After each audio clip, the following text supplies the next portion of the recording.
तो आदाब, नमस्कार, गुड इवनिंग, सत श्री अकाल। एक बार फिर आप तमाम लोगों का स्वागत है क्राइम तक की कहानी के इस एपिसोड में। उम्मीद है पूरी फैमिली अच्छी होगी, अपना और अपनों का ख्याल रख रही होगी। बात 15 मार्च की है। 15 मार्च की दोपहर लगभग 2-2:30 बजे का वक्त होगा। जबलपुर से लगभग 200 किलोमीटर की दूरी पर मध्य प्रदेश में है ये एक पिपरिया इलाका है। उस पिपरिया इलाके से आरती नाम की एक लड़की जबलपुर में रहने वाले अपने एक जानकार को फ़ोन करती है और कहती है कि अभी अभी उसकी एक कज़न का मैसेज आया, ऑडियो मैसेज है व्हाट्सएप पर, और उस मैसेज में ये कहा है उसने कि उसके पापा और भाई को किसी ने मार डाला है। हालांकि ये मैसेज सुबह ही भेजा गया था, लेकिन कज़न ने इस मैसेज को पढ़ने में 3-4 घंटे लगा दिए। मतलब मैसेज आने के 3-4 घंटे बाद उसने फ़ोन देखा और फिर मैसेज पढ़ा। तब उसने फिर पिपरिया से जबलपुर अपने रिलेटिव को, ये एक जानकार थे, उनको बताया ऐसी ऐसी बात है, आप घर पर जाकर देखिए। अब वो रिलेटिव घर पहुंचा। ये घर था जबलपुर में, एक रेलवे कॉलोनी है, और उसी रेलवे कॉलोनी में एक रेलवे डिपार्टमेंट के एक अफसर अच्छे पोस्ट पर, राजकुमार विश्वकर्मा, वो अपने परिवार के साथ रहा करते थे। पत्नी की 2023 में बीमारी की वजह से मौत हो गई थी। अब उस घर में, रेलवे क्वार्टर में, उनके अलावा उनकी एक 16 साल की बेटी और एक 8 साल का बेटा, यही 3 लोग रहा करते थे। तो परिचित ऑडियो मैसेज के बाद राजकुमार के घर पहुंचते हैं। दरवाज़ा बंद था, आवाज़ देते हैं, कोई आवाज़ देता नहीं अंदर से। वो पलट कर पिपरिया फ़ोन करते हैं, कहते हैं हाँ तो घर बंद है, कोई अंदर है नहीं। तो फिर वो कहते हैं आप पुलिस को इन्फॉर्म कर दीजिए। अब इसके बाद पुलिस को इन्फॉर्म किया जाता है। दोपहर के करीब 3 बज रहे हैं, 15 मार्च की बात है ये। खबर मिलते ही पुलिस की टीम मौके पर पहुंचती है। रेलवे कॉलोनी में तमाम रेलवे के स्टाफ ही रहा करते थे। तो वो उस घर में पहुंचती है, घर चारों तरफ से बंद।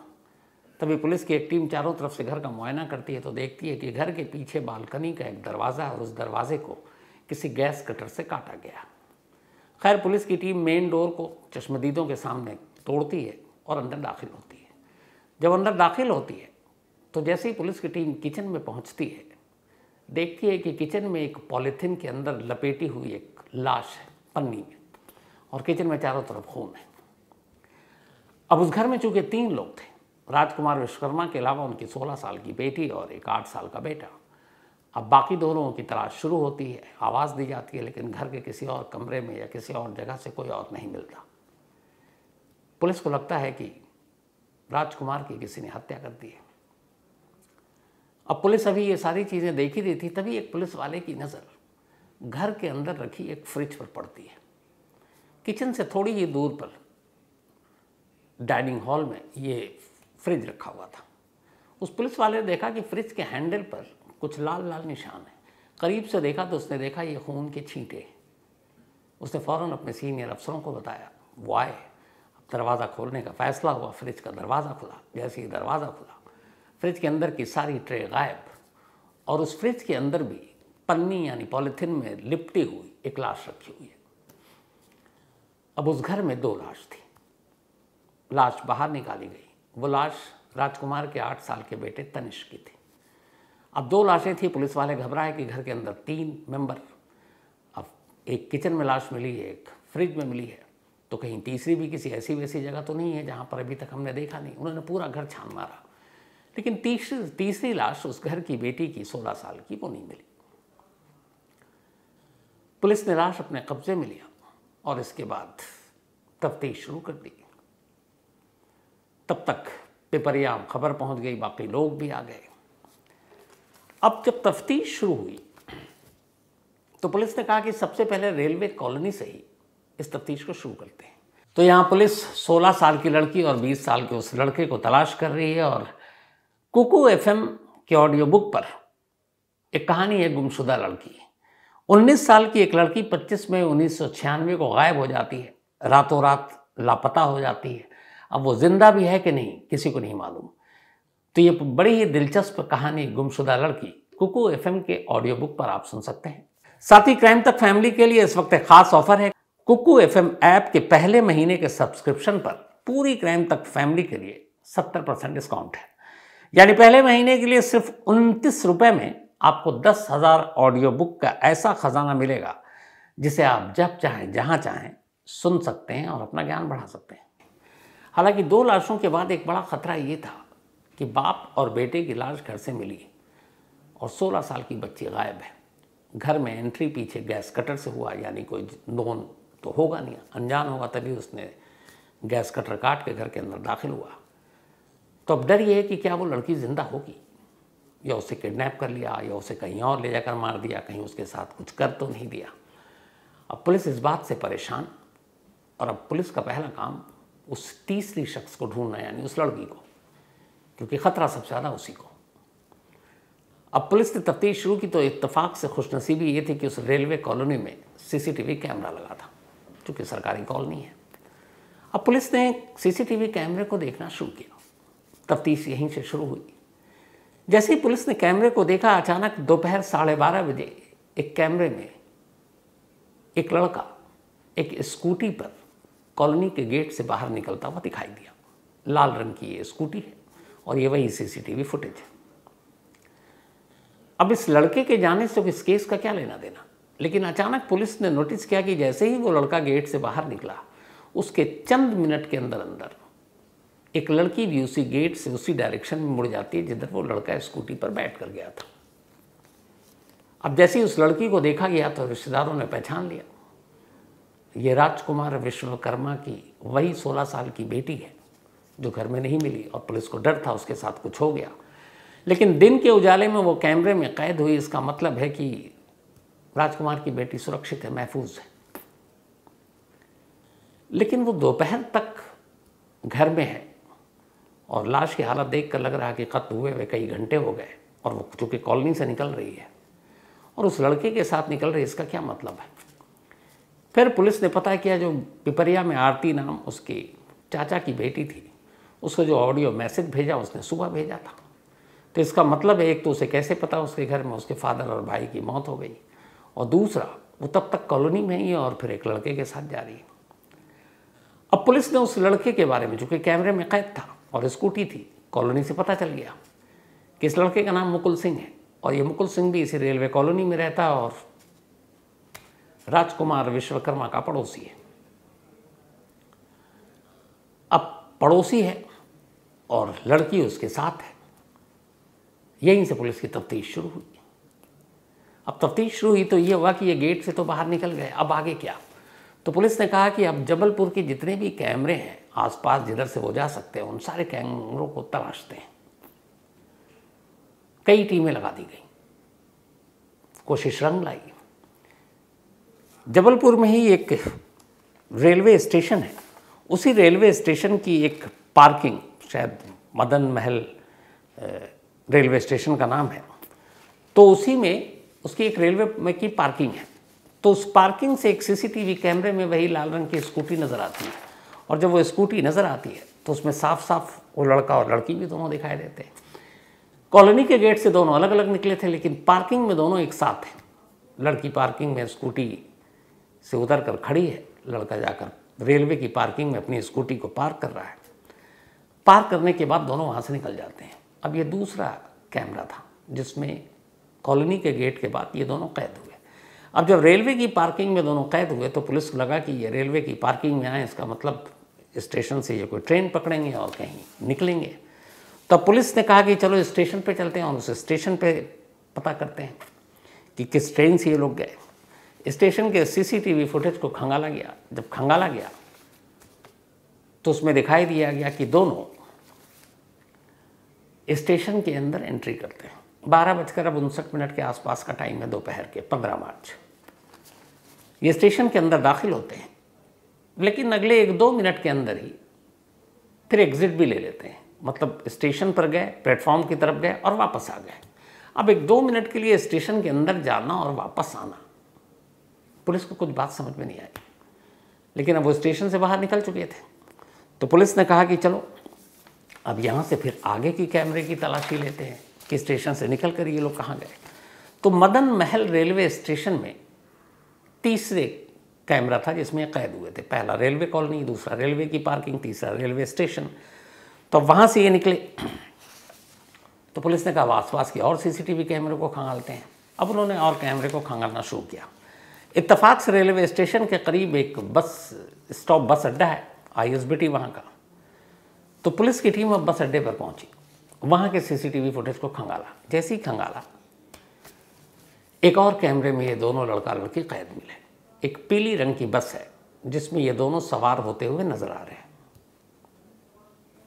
रेलवे कॉलोनी के बाहर, रेलवे पार्किंग में, रेलवे स्टेशन पर, और अब इस बस में।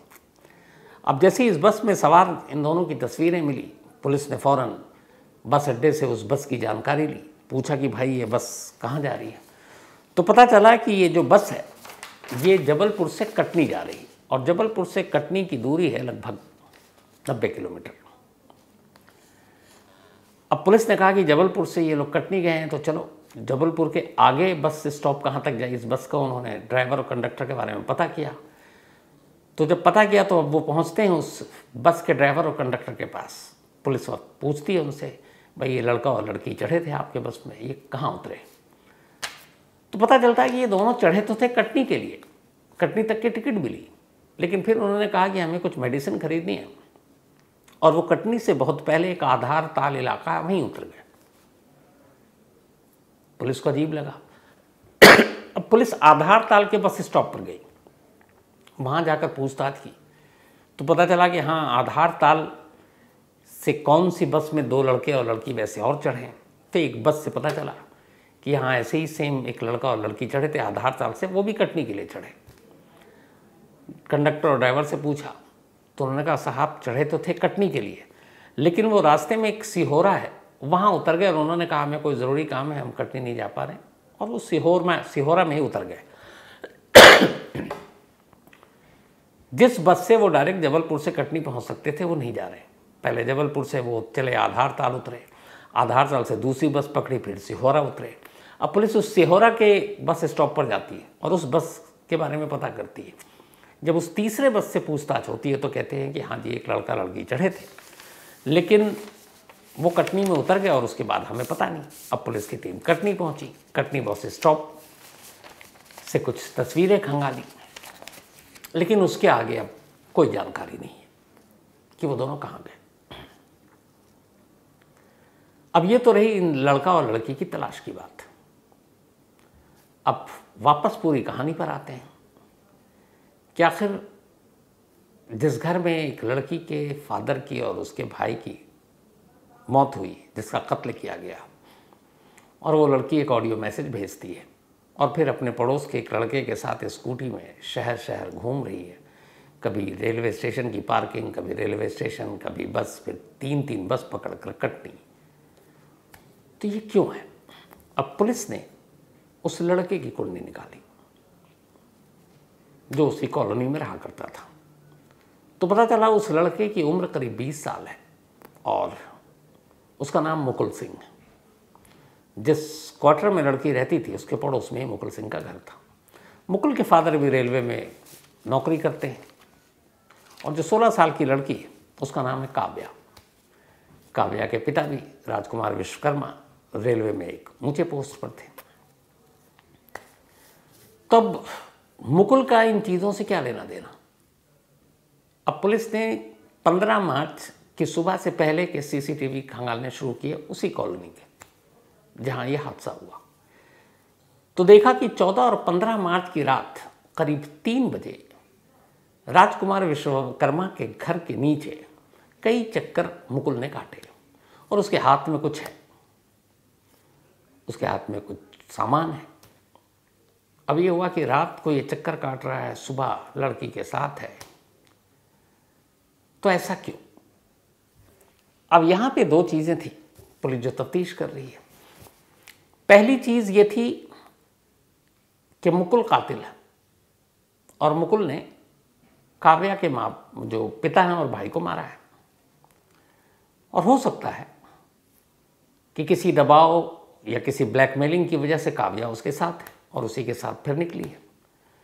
लेकिन यहाँ पे फिर थ्योरी गलत ये हो जाती है कि अगर मुकुल काव्या की जानकारी के साथ उस घर के अंदर दाखिल हुआ तो गैस कटर से दरवाज़ा काटने की क्या ज़रूरत थी? तो काव्या दरवाज़ा खोल देती, वो अंदर जाता, कत्ल करता, निकल लेते दोनों साथ। पर ऐसा तो हुआ नहीं। तो फिर गैस कटर का इशू क्यों? दूसरी थ्योरी है कि मुकुल और काव्या इन दोनों ने मिलकर इस डबल मर्डर को अंजाम दिया। बट इसकी वजह क्या हो सकती है? तो पुलिस ने सारी कहानी खंगाली तो कहानी थोड़ी सी सितंबर 2023 में लौट गई। हुआ यह कि ये लड़की और मुकुल ये दोनों पड़ोसी थे। सितंबर 2023 में राजकुमार विश्वकर्मा ने अपनी बेटी को पुलिस स्टेशन ले जाकर एक रिपोर्ट लिखाई और वो रिपोर्ट थी मुकुल सिंह के खिलाफ। उन्होंने लिखा है कि ये लड़का मेरी बच्ची को छेड़ता है और उसने इसके साथ कुछ गलत हरकत की है। इस रिपोर्ट के बाद पुलिस ने मुकुल सिंह को अरेस्ट कर लिया क्योंकि लड़की नाबालिग थी और उस वक्त उसकी उम्र वैसे भी 15 साल थी, अब 16 साल है। तो अरेस्ट करने के बाद उसे जेल भेज दिया। जेल भेजने के बाद 1 महीने के बाद वो ज़मानत पर जेल से बाहर आ गया। वो जैसे ही ज़मानत पर जेल से बाहर आया, इधर राजकुमार विश्वकर्मा ने अपनी बेटी काव्या को जबलपुर से अपने भाई के घर पिपरिया भेज दिया ताकि वो दोनों मुलाकात ना कर सके। अब वो चली गई, तब तक सब कुछ शांत था। लेकिन फिर अभी इसी महीने जो काव्या है उसका बोर्ड का एग्ज़ाम था 10वीं का, तो एग्ज़ाम देना था तो जबलपुर आना था। तो वो जबलपुर आ गई इस महीने के शुरू में ही और वो एग्ज़ाम दे रही थी। अब एग्ज़ाम दे रही थी और उसके बाद ये 15 मार्च को सारी चीज़ें हो गई। तो अब ये सारी कहानी तो सामने आ गई। अब यहाँ से सवाल शुरू होता है, एक लड़की जिसने एक लड़के के खिलाफ कंप्लेंट लिखाया, उसकी कंप्लेंट पर वो लड़का अरेस्ट हुआ और फिर जेल चला गया। अब उसी लड़के के साथ वो लड़की अपने बाप और भाई के कत्ल के बाद उसी कॉलोनी से बाहर निकलती है, उसकी स्कूटी पर बैठती है, रेलवे की पार्किंग जाती है, रेलवे स्टेशन जाती है, 3 बस अलग अलग बदल कर कटनी के लिए जाती है। ऐसी क्या मजबूरी है? क्या वजह हो सकती है? अब असली कहानी तो जब ये दोनों मिलेंगे तब पता चलेगी, लेकिन जबलपुर पुलिस की माने तो पूरी कहानी के 2 पहलू हैं। पहला ये है, ये जो लड़का है मुकुल सिंह, ये साउथ इंडियन क्राइम थ्रिलर, आजकल तो हिंदी में डब फिल्में आती हैं, खूब देखते हैं, तो उसको देखने का बड़ा आदी है। ये क्राइम थ्रिलर देखता है और देखता है कि कैसे पुलिस और क्रिमिनल कातिल मतलब एक दूसरे से बचते हैं, कैसे पुलिस को उलझाते हैं, चकमा देते हैं और पुलिस कैसे उन तक किन किन सुरागों को पकड़कर उन तक पहुंचती है। तो इस केस में जो पैटर्न मिला है उसके हिसाब से पुलिस ये मानकर चल रही है कि साउथ की बहुत सारी क्राइम थ्रिलर मूवी देख चुका और इसने इस पूरे क्राइम में हर जगह पर उन चीज़ों का इस्तेमाल किया। फॉर एग्ज़ाम्पल, जब ये दोनों निकले 12 बजे, जब ये कैद हैं 12:30 बजे, दोनों के पास इनका अपना मोबाइल नहीं था। जो थोड़े बहुत क्राइम की जानकारी रखते उन्हें पता है मोबाइल से लोकेशन ट्रेस होता है। काव्या ने अपनी माँ का मोबाइल यूज़ किया था। काव्या की मोबाइल की डेथ 1 साल पहले हो चुकी है माँ की, तो उसने अपनी माँ का मोबाइल लिया, अपना मोबाइल घर छोड़ दिया। जो मुकुल था इसने भी अपना नंबर छोड़कर एक दूसरा मोबाइल हाथ में लिया हुआ था। तो इससे पता चलता है कि इन दोनों को पता था कि पुलिस हमको मोबाइल के ज़रिए ट्रेस नहीं करेगी। अब घर से निकलने के बाद ये पहले रेलवे की पार्किंग में स्कूटी को पार्क करते हैं। इन्हें पता था कि पुलिस पार्किंग तक आएगी और ये अंदाज़ा लगा लेगी कि ये लोग स्टेशन से किसी ट्रेन को पकड़कर भाग गए। अब दोनों स्टेशन भी जाते हैं ताकि पुलिस को यकीन हो जाए कि हाँ देखो स्टेशन में भी, क्योंकि इन्हें पता है CCTV कैमरे कहाँ कहाँ लगे। स्टेशन जाते हैं और स्टेशन से फिर एक तरफ से जाते हैं, दूसरी तरफ से निकल जाते हैं।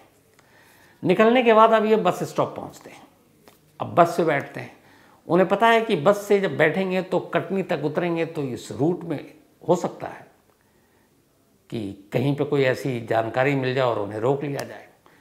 तो फिर वो 3 अलग अलग बस बदलते हैं और फिर कटनी पहुंचते हैं।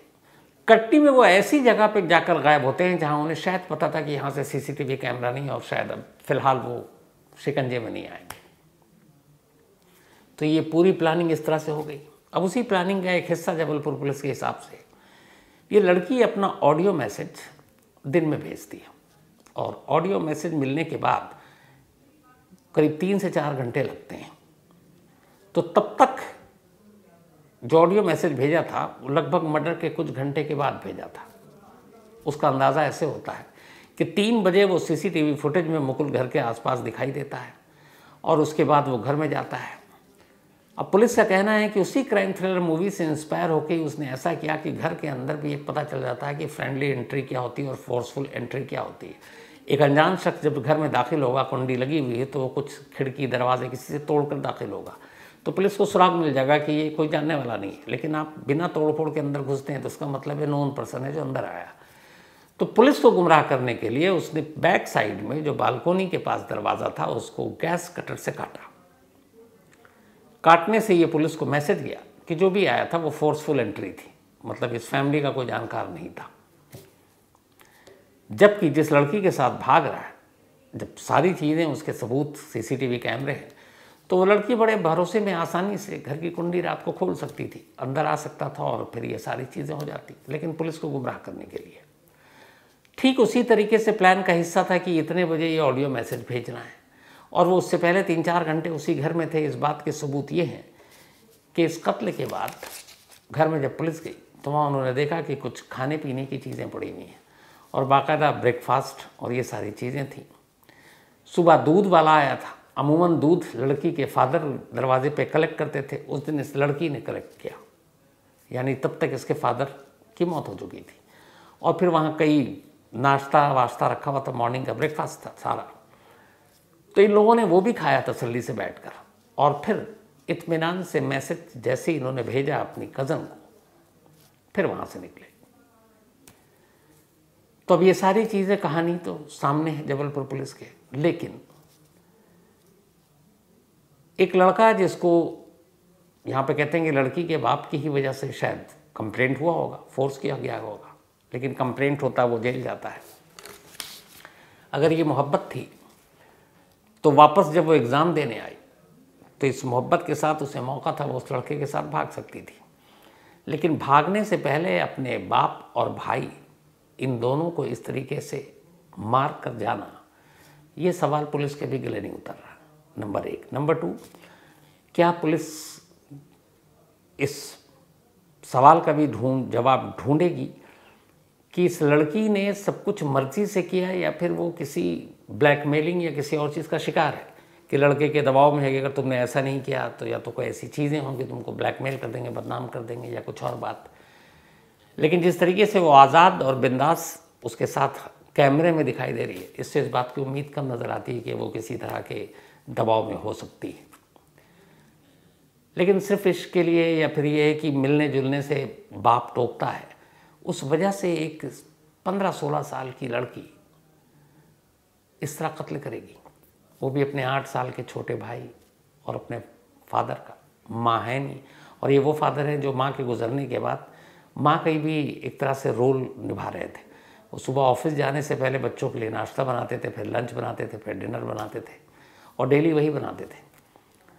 तो ये सवाल का जवाब अभी पुलिस को तलाशना है कि आखिर ऐसी क्या चीज़ थी, अगर बेटी ही कातिल है तो जिसने अपने भाई और बाप को यूँ मार डाला। उधर की एक थ्योरी तो समझ में आती है कि मुकुल के ख़िलाफ़ कंप्लेंट हुई, वो जेल गया, हो सकता बदला लेना चाहता हो, लेकिन बदला सिर्फ 2 लोगों से, तीसरी से नहीं। जिसने कंप्लेंट किया, जिसके नाम पे कंप्लेंट हुआ, उसके साथ तो वो घूम रहा है। तो ये कहानी अभी ख़त्म नहीं हुई है, इस कहानी में अभी क्लाइमेक्स आना बाकी है। तो जैसे ही ये क्लाइमेक्स आता है और उसकी पूरी सच्चाई पता चलती है, मैं आपको फॉलो अप ज़रूर बताऊंगा इसका। लेकिन बेहद अफसोसनाक कहानी, और इस कहानी के साथ एक बड़ी अजीब सी चीज़ है जो तो कल रात से ये सवाल मेरे मन में कौंध रहा है। जैसे हम ही लोग जब छोटे थे, पता नहीं, मैं अपनी एक सोच बताता हूँ, तो क्या होता है कि घर में अक्सर डिसिप्लिन और बाकी चीज़ें, पढ़ाई लिखाई खेल कूद सबके लिए फ़िक्स होता है। मैं बहुत क्रिकेट का शौकीन था, क्रिकेट ज़्यादा खेलता था, तो अम्मी बहुत डांटती थी। और ये था कि भाई ये लेट हो गया तो डर भी लग रहा, फिर पढ़ाई भी। तो कई बार ऐसा लगता था कि जैसे होता है ना कि हमें आज़ादी मिल जाए, बट हम लोग ये सोचते थे कि आज 1-2 घंटे के लिए अम्मी कहीं चली जाएं, किसी रिलेटिव के यहाँ चली जाएं या किसी फंक्शन शादी में, तो 1-2 घंटे हमें आज़ादी मिल जाएगी। लेकिन आज के दौर में अगर बच्चों को किसी से मिलने जुलने या मोबाइल तक पे खेलने से अगर आप रोकते हैं तो उनका जो रिएक्शन होता है वो बड़ा डरावना होता है। पता नहीं आप में से कितने लोगों ने इसको महसूस किया होगा, पर मुझे सारे लोग ये बात बताते हैं। तो अब तो ये है कि अगर मान लीजिए कि ये इश्क का ही मामला है, तो 14-15 साल की बच्ची इश्क के माने क्या समझेगी। मैं कहता हूँ इसके मैं वो नहीं हूँ कि माँ बाप ही हर मर्जी थोपे बच्चों पे, लेकिन बच्चे भी उस लायक तो हों कि अपना भला और बुरा सोच सकें कि मेरे लिए क्या बेहतर और क्या नहीं है। मेरे माँ बाप जो हैं वो मेरे लिए कितना बेहतर सोच सकते हैं कि नहीं। लेकिन इस उम्र में, जिस उम्र में आप डिसीजन नहीं ले सकते, जिस उम्र में आप अपने पैर पे खड़े नहीं हैं, आपको अभी तो वोट डालने का भी अधिकार नहीं है 18 से पहले, तो उस 14-15 साल की इस नाजुक उम्र में मुझे लगता है यही वो एज है जो सबसे ख़तरनाक होता है, जहाँ बहकने में और बहकाने में बड़ा कम वक्त लगता है। अब अगर ये वही है इस पूरी कहानी का सच जो मैं सोच रहा हूँ, तो बेहद अफसोसनाक है। पर इसमें जो भी होगा मैं आपको इसका फॉलोअप, इसका क्लाइमेक्स जरूर बताऊंगा। साथ ही क्राइम तक फैमिली के लिए इस वक्त एक खास ऑफर है। कुकू FM ऐप के पहले महीने के सब्सक्रिप्शन पर पूरी क्राइम तक फैमिली के लिए 70% डिस्काउंट है। यानी पहले महीने के लिए सिर्फ 29 रुपये में आपको 10,000 ऑडियो बुक का ऐसा खजाना मिलेगा जिसे आप जब चाहें जहां चाहें सुन सकते हैं और अपना ज्ञान बढ़ा सकते हैं। तो कहानी में आज इतना ही, लेकिन कहानी ख़त्म करूं उससे पहले वही अपना सिलसिला। आज माहिरा मारूफ अली ख़ान, इनका जन्मदिन है। Happy birthday Mahira. और ये मारूफ ख़ान की बेटियां हैं। साथ ही आरव रे दुबे, इनका भी आज बर्थडे है। Happy birthday Aarav. और ये भेजा है इनकी मॉम, डैड, दादी और आर्या और शिबी ने। साथ ही सारांश का भी आज जन्मदिन है, तो हैप्पी बर्थडे सारांश। और ये भेजा है चंदन दुबे जी, और चंदन दुबे जी ने भेजा। और नाला सुपारा से थैंक यू। ये नाम नाला सुपारा पता नहीं क्यों मुझे बहुत अच्छा लगता है। साथ ही संघर्ष मेहता, इनका भी आज बर्थडे है, तो हैप्पी बर्थडे संघर्ष। भेजा है मोनू बोदला ने। राजा इदरीसी, इनका भी आज बर्थडे है, हैप्पी बर्थडे राजा। और रिजवान खान ने भेजा है। साथ ही सस्मिता उर्फ परी, इनका भी आज जन्मदिन है, हैप्पी बर्थडे सस्मिता। और ये भेजा संतोष कुमार ने है। जीवा कंसाना, इनका भी आज जन्मदिन है, तो हैप्पी बर्थडे जीवा। और ये जोगिंदर जी के बेटे हैं। और भेजा है नंद किशोर चौबे ने। साथ ही रिंकू और अनुज, इन दोनों की मैरिज एनिवर्सरी है। आप दोनों को बहुत बहुत मुबारक बधाई। रिंकू और अनुज जी। भेजा प्रेम ने है। साथ ही चिंटू ने कहानी की फरमाइश की है। Waseem Qureshi, thank you so much. Kanchan Bharti, बिल्कुल कंचन जी, आपका मिला मेल। और भाई के बारे में आपने लिखा था, मैंने आपको मेल में रिप्लाई भी किया है। और मैं ये भी है कि मुलाकात नहीं हो पाई, लेकिन पक्का मिलेंगे। साथ ही ऑग्रेल आवेर, इन्होंने कहानी की फरमाइश की है। Pramod Kotla, thank you so much. Sandeep सरकार, ज़रूर आपसे ही मुलाकात होगी संदीप भाई। तो आज कहानी में इतना ही। अब आपसे मुलाकात होगी कल रात 9 बजे किसी नई कहानी के साथ। तब तक अपना और अपनों का ख्याल रखिएगा। Thank you very much.